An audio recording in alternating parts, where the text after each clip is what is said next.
IPA-nya dari nomor presentasi 3. Perkenalkan, nama saya Solon Sukajira dengan nomor presentasi 38. Oke, yang pertama kita akan bahas mengenai sejarah berdirinya Kerajaan Kutai dan bukti peninggalannya yang akan dijelaskan oleh Kawanisa. Jadi sekalian lihat sendiri, di situ merupakan Kerajaan Kutai. Kerajaan Kutai sendiri merupakan kerajaan Hindu pertama yang ada di Indonesia pada abad 4-5 Masehi. Itu berada di Muara Rakaman, di Kalimantan Timur, dan itu di hulu Sungai Mahakam. Oke, apa sih yang menjadi bukti dari pernyataan Salwanisa tadi? Jadi bukti yang menjadi pernyataan tersebut adalah dengan adanya penemuan yupa. Nah, yupa itu apa sih? Yupa itu adalah sebuah tugu batu yang dimana di situ tertulis bahwa ada sejarah Kerajaan Kutai dengan menggunakan bahasa Sanskerta dan aksara Pallawa. Nah, bagaimana kita tahu bahasa Sanskerta itu berasal dari bangsa India, tepatnya bangsa Arya, yang sebagai pusat budaya Hindu. Jadi Kerajaan Kutai ini sudah dipengaruhi oleh budaya Hindu. Next. Di sini kita juga memasukkan sekilas mengenai Kudungga. Mengapa? Karena pada awalnya Kudungga ini merupakan raja pertama ya. Tapi sebelumnya itu dia itu bukan seorang raja, tetapi seorang kepala suku. Dia itu penduduk asli Indonesia yang berstatus sebagai kepala suku, kemudian mengenal agama Hindu, mengenal budaya Hindu, sehingga merubah sistem pemerintahan menjadi sebuah kerajaan. Jadi pada awal ini Kerajaan Kutai ini sistem pemerintahannya itu kesukuan. Selanjutnya ada kehidupan politik. Nah, sistem pemerintahan. Sistem pemerintahan Kerajaan Kutai menganut sistem monarki atau yang kita sebut sistem berdasarkan keturunan. Nah, selanjutnya Kerajaan Kutai itu politiknya itu politiknya itu di bawah kepemimpinan Raja Mulawarman. Relatif lebih baik di bawah kepemimpinannya Raja Mulawarman. Selanjutnya ada struktur birokrasi. Struktur birokrasi itu sistem kepemerintahan di bawah sistem kepemerintahan yaitu raja pertama itu adalah Raja Kudungga. Nah, setelah itu raja kedua adalah Raja Asowarman. Nah, Raja Asowarman ini bukan juga raja kedua. Nah, Raja Asowarman ini juga berdiri sebagai Kerajaan Kutai. Nah, raja ketiga itu adalah Raja Mulawarman. Nah, Kudungga. Kudungga ini orang asli Indonesia yang menjadi kepala suku dan mendirikan kerajaan. Saya mau nambahin, dan sebelum itu dia sebelum menjadi raja itu dia belum memeluk agama Hindu. Nah, Raja Asowarman, putra Kudungga ini dia semasa dia menjabat itu dia menerapkan upacara Asmaweda atau yang kita sebut upacara pelepasan kuda. Apa sih tujuannya? Itu tujuannya untuk memperluas wilayah di sana gitu. Nah, ini dilaksanainnya sama raja-raja di India. Nah, selanjutnya ada Mulawarman. Mulawarman ini raja ketiga dari Kerajaan Kutai. Nah, raja ketiga si Mulawarman ini dia itu pembawa kejayaan di Kerajaan Kutai. Oke, selanjutnya kita masuk ke kehidupan ekonominya Kerajaan Kutai. Jadi di kehidupan ekonominya Kerajaan Kutai itu dipengaruhi oleh 3 sumber utama mata pencaharian. Yang pertama ada sektor pertanian, yang kedua ada sektor perdagangan, yang ketiga ada sektor peternakan. Nah, kita mulai di sektor pertanian terlebih dahulu. Jadi sektor pertanian ini, masyarakat Kutai ini punya lahan yang luas dan mayoritas bergantung pada komoditas padi, palawija, kelapa. Nah, selain itu, faktor yang mendukung adanya sektor pertanian ini adalah letaknya Kerajaan Kutai yang dekat dengan Sungai Mahakam, sehingga ketika tanaman itu ditumbuhi di sekitar wilayah Kerajaan Kutai, maka tumbuhan itu akan subur karena dialiri oleh irigasi. Nah, yang kedua adalah sektor perdagangan.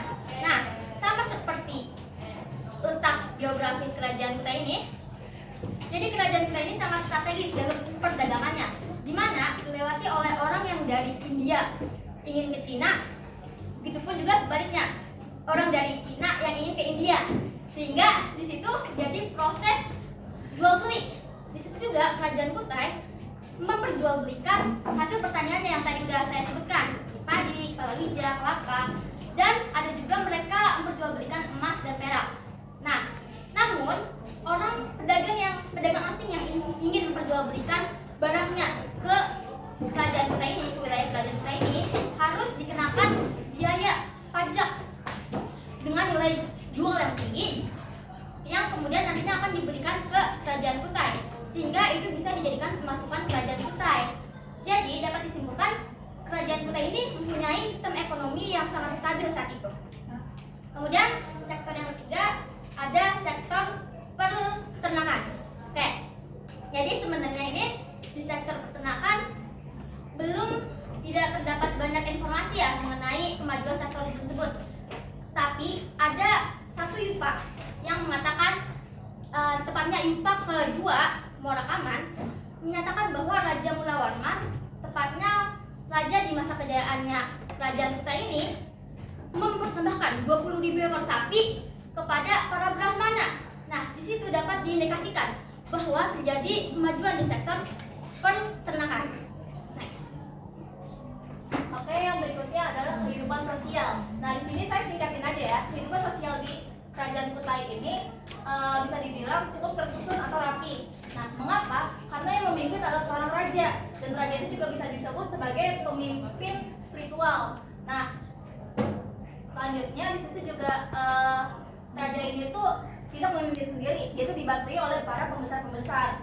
Nah, berikutnya juga di kerajaan Kutai ini ada yang namanya kekerabatan yang cukup kompleks ya. Mengapa? Karena setiap individu yang di sana harus bertanggung jawab atas posisi-posisi mereka dan dalam keluarga maupun di masyarakat. Nah, berikutnya juga kehidupan sosial yang ada di kerajaan Kutai ini mempunyai adat istiadat atau keseragaman yang cukup luas. Jadi itu juga mempengaruhi terhadap kehidupan sosial mereka. Nah, dengan contoh itu terpengaruh dalam komunikasi, cara berpakaian dan lain sebagainya. Di situ juga karena mereka itu beragam budaya, mereka itu pasti mempunyai hari-hari penting di dalam budaya mereka tersendiri. Nah, di situ karena mereka juga sebuah kerajaan yang tersusun rapi, mereka pasti akan merayakan hari-hari tersebut dengan rapi juga. Jadi di sini saya akan menjelaskan kehidupan kebudayaan. Jadi ada 4. Jadi yang pertama yaitu upacara pratyastoma. Upacara pratyastoma itu sendiri merupakan upacara untuk menyucikan diri sebelum masuknya ke agama Hindu. Jadi itu biasanya orang lakukan itu untuk orang yang berkasta satria di kerajaan tersebut. Fungsinya sendiri untuk lebih mematuhi ajaran-ajaran agama Hindu yang dan bermoral dan beretika. Lalu ada yang kedua yaitu nenek moyang yang mendirikan tubuh dari batu.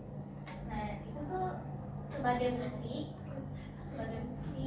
penyesuaian kebudayaan luar yang dikombinasikan dengan budaya asli Indonesia. Lalu ada 2 lainnya yang nggak tertulis di sini, tapi saya akan jelaskan.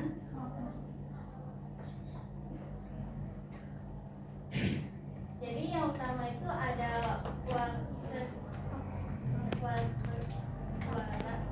Walpraswara. Itu sendiri merupakan tempat suci agama Hindu.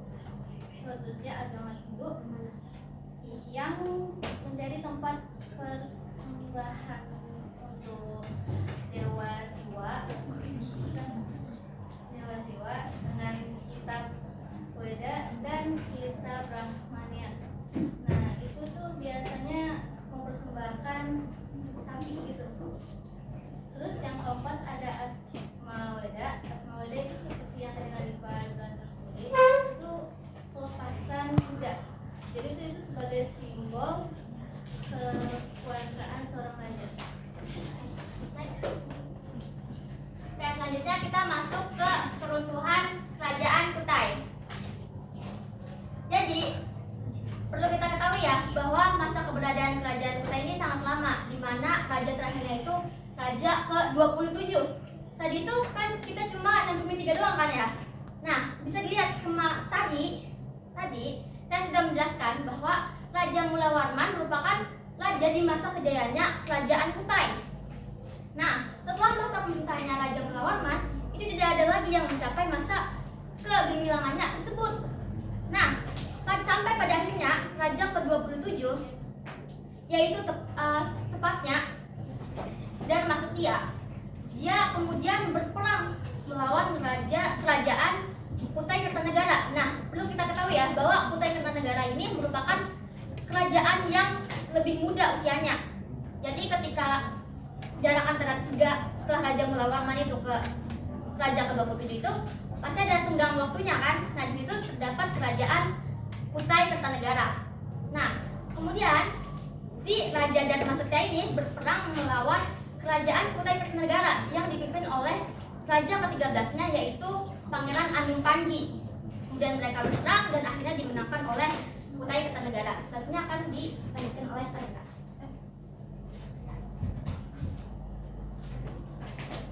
Oke, nah selanjutnya saya akan meneruskan apa yang barusan Aisyah katakan. Nah, Kutai Kertanegara ini cukup dibilang berbeda daripada Kutai yang kuno ya. Mengapa? Karena Kutai Kertanegara ini masuk ke dalam sastra Jawa, yaitu sastra negara Kertagama. Nah, sebelum saya lanjut ke berikutnya, sini saya mau jelasin kenapa mereka itu bisa perang. Nah, Kutai Kertanegara ini bisa dibilang ingin menyatu dengan Kutai yang kuno. Kenapa? Karena ya dia tuh ingin mempunyai wilayah yang lebih luas. Namun Kutai yang kuno ini tidak mau. Jadi mereka tuh terjadi perselisihan dan lalu terjadi perperangan yang dimenangkan oleh Kertanegara.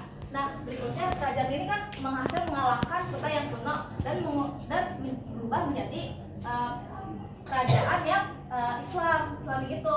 Nah, dan akhirnya mengubah nama menjadi Kesultanan Kutai Negara.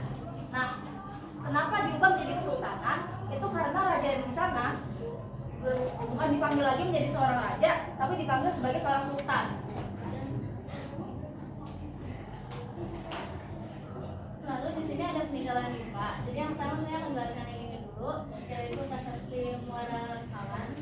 Dan Muara Kaman satu sendiri itu merupakan peninggalan IPA dengan 12 baris yang mendatar tentang silsilah kerajaan Kutai, mulai dari Sri Maharaja Nah,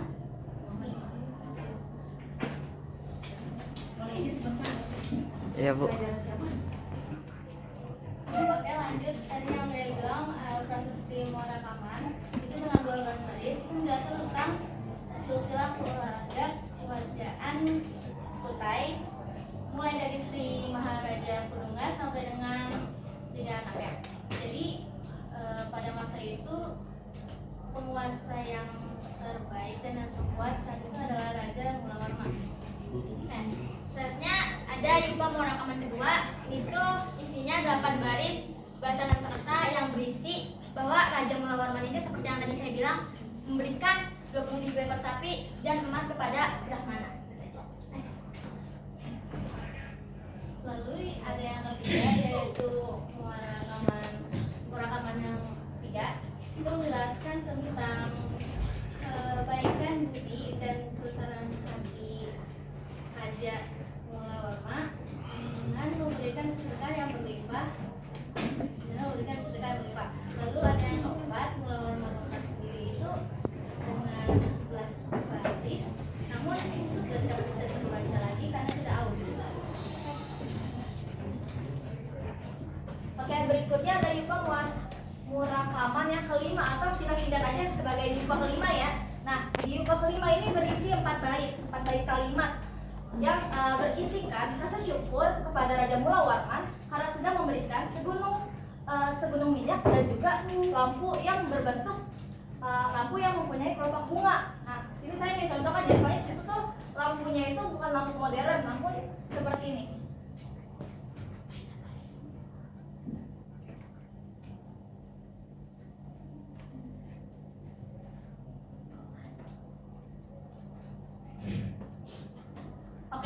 lampunya itu seperti sebuah lilin yang di belakangnya itu seperti mempunyai bentuk motif bunga ya. Nah, berikutnya. Oke, berikutnya ada yupa ke-6. Nah, yupa ke-6 ini berisi 8 bait kalimat yang bagian atas pojok kirinya itu sudah mulai hancur. Jadi ada beberapa kalimat yang memang tidak bisa terbaca. Namun di sini isinya adalah sebagai ungkapan syukur kepada Raja Mulawarman karena sudah memberikan air, keju, minyak wijen, dan juga 11 ekor sapi jantan.